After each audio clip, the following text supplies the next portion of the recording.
I'm Sue Walker, and I'm going to show you how to make bread without a machine. This recipe will make 3 small loaves or 2 large loaves. The ingredients we'll be using are active dry yeast, flour, shortening, sugar, salt, milk, and water. The first step is to dissolve the dry yeast in warm, tepid water and a little sugar. Tepid water is water that is warmer than lukewarm, but not real hot to the touch. When you see the yeast mixture start to foam, then you'll know that the yeast is working and you can continue with your recipe.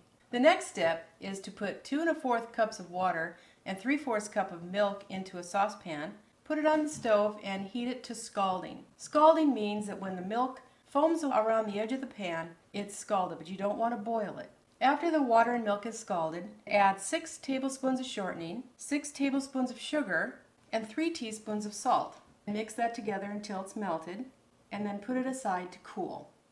After your mixture is cooled to lukewarm, then you can add the yeast mixture. You add the yeast, and then you stir it together. Okay, we're ready to add our flour. We'll start out with about 3 to 4 cups, and I use a mixture of bread flour and regular white flour. Mix in enough flour until it's too thick to stir. When your dough is too thick to stir, you'll want to turn it out onto your surface. I recommend using the roll pot. Before putting your dough onto the roll pot, you'll want to put the rest of your flour into the middle of your surface, and then pour your dough into the flour. And using your hands, you'll want to knead that flour into your dough, and you just keep kneading and kneading and kneading until the flour is gone. And when your dough is elastic and not sticky to your hands and not sticking to the surface, then it's ready. If it's not, you'll want to add a little bit more flour until you get that right consistency. Before you form the loaves, you'll take the dough that you just kneaded and put it into a large greased bowl. Cover it with a clean cloth and put it into a warm place and let it rise till double. Sometimes it'll take up to 90 minutes. After it's risen to double, you take your fist and you punch it down.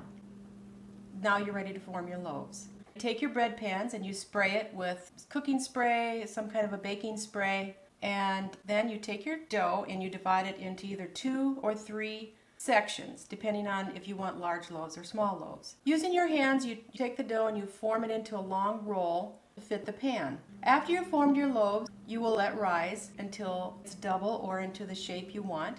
After it's risen, you take a toothpick and very gently poke a few holes down the middle of the bread. Make sure that the holes are only 1/4 inch deep, because you don't want to punch the bread down again. This will help vent the bread so that you won't get air bubbles. Make sure the pans are in the middle rack, and you'll want to bake them for approximately 30 minutes or until golden brown on top. Take your bread out of the oven and let it set for about 1 minute. And once you have the bread out, you'll want to brush the top with a little butter. Let the bread completely cool before you cut it. And that is how you make bread without a machine.